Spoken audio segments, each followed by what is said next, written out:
The worst month being November of 2023, which experienced a monthly average of 255 microgram per meter cube, which is almost equal to smoking 15 cigarettes a day by the entire population.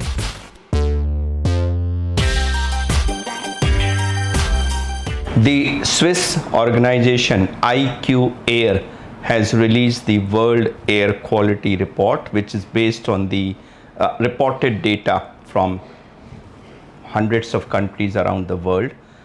When it comes to India, it has, and particularly Delhi NCR, it has sadly reported a 10% increase in the annual PM 2.5 levels reported in 2023 as compared to 2022, with the worst month being November of 2023, which experienced a monthly average of 255 microgram per meter cube, which is almost equal to smoking 15 cigarettes a day by the entire population.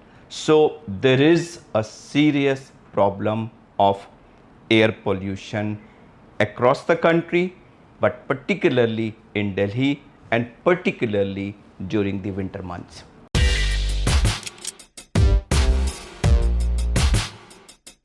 The air we breathe affects every age group from the mother's womb to the tomb. When we are in our mother's womb, and if the mother is breathing toxic air, the toxins in that air go and affect the fetus from its differentiation and organ formation to its growth.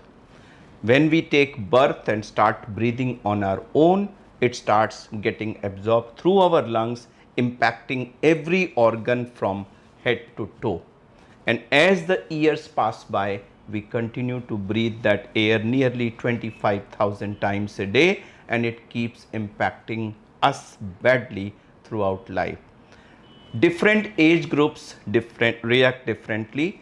Children, they breathe more number of times, they have growing tissues, and therefore they are impacted much more than the adults who breathe comparatively. So an average adult breathes about 25,000 times a day, but when it comes to children, it may be 30 or even 35,000 times a day. They run a lot, they play a lot, and during that time they breathe much faster, thereby inhaling more toxins. Also, their immunity during development years is less than the immunity of an adult.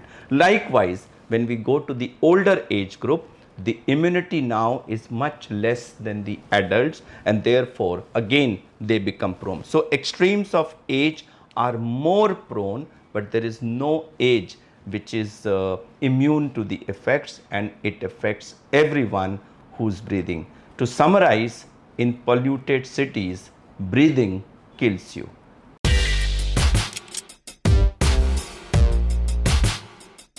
It has been believed by almost everyone for a long time that pollution only affects our lungs, but that's not true. Lungs are the portal of entry from where the pollutants enter, but then they enter into our bloodstream, and from bloodstream they go to every organ from brain to toe and affect every organ adversely. So starting from lung effects, which could be ranging from pneumonia, asthma, to COPD and lung cancer, to summarize, to heart effects like blood pressure, premature hypertension, heart attacks, irregular heartbeat, to brain effects like hyperexcitability in children, a low IQ development, brain attacks, that is paralysis, to cancers in various parts of the body and adverse effects on various parts of the body. So today, every month, more and more diseases, their causation is being attributed to exposure to pollution, including obesity, particularly in children, and including diabetes, especially the explosion of diabetes that is taking place in India. All these are now being somewhere or the other connected to air pollution. To summarize, air pollution adversely impacts every organ in our body.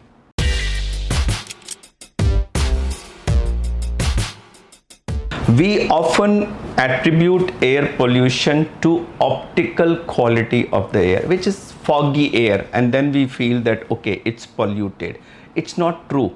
So optical quality is one, but the chemical quality is another. And if you look at the chemical quality, which means you look at PM 2.5, PM 10, various chemicals in the air, they actually remain high throughout the year. There may be periods of peaking during the winter months that we have from October, November, December to January, which is due to a combination of various factors, but there is no month except those days where there is heavy rain. That's the only time where the levels fall to normal or near normal level. Otherwise, the levels remain high throughout the year, and we need to be very vigilant and aware of this fact that air pollution is a problem present around the year, number one.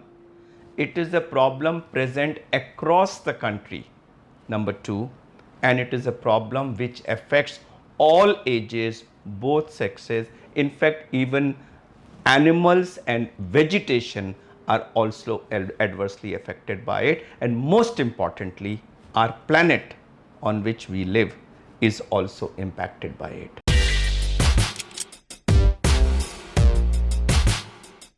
So if we look at the various sources of air pollution, whether it is dust, whether it is particulate matter, whether it is chemicals, or whether it is other things, we realize that somewhere or the other it is the use of fossil fuels which is actually the source. It could be solid like coal, it could be liquid, that is diesel, petrol, kerosene, other forms of oil, or it could be gas, which could be CNG or PNG or LNG, whichever gas.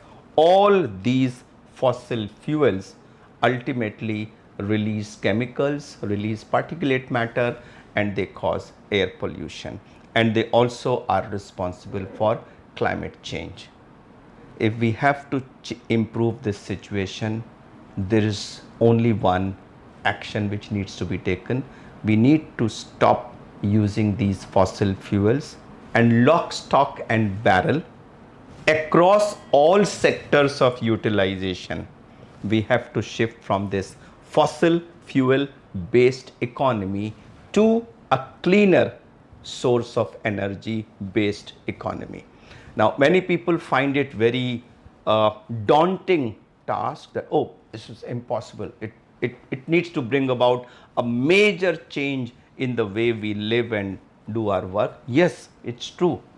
But the reality is that if we don't do it, the price of it that we will have to pay will be a threat to our existence on this planet. Because the planet is getting sick, the people are getting sick, and if ever a human race has faced existential crisis, it is now, and it is because of the unrestricted use of fossil fuels. So if we have to save the planet, if we have to save the human race, this drastic, daunting change has to take place, and this change should be brought about sooner than later.